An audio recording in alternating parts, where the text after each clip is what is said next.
Hello and welcome to our next Innovaphone My Apps tutorial.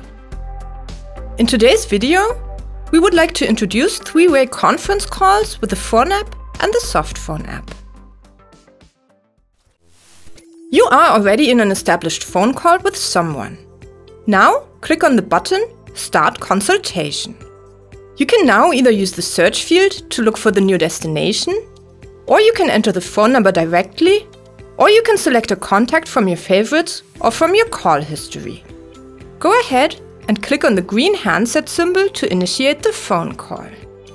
The first phone call is put on hold and recorded music is played. As soon as the second call is established, you can start the three-way call.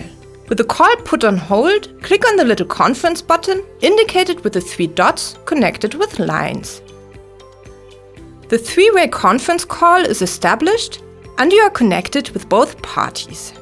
You can end the three-way call either by using the respective button to hang up with one of the two parties. You will then remain connected with the other one of the two parties. You can also terminate the three-way call by placing one of the two calls back on hold. Click on the hold button of the call you would like to put on hold. You are now consulting with the other party.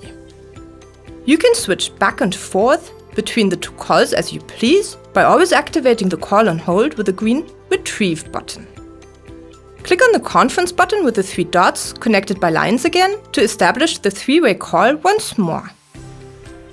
Many thanks for watching and see you again next time.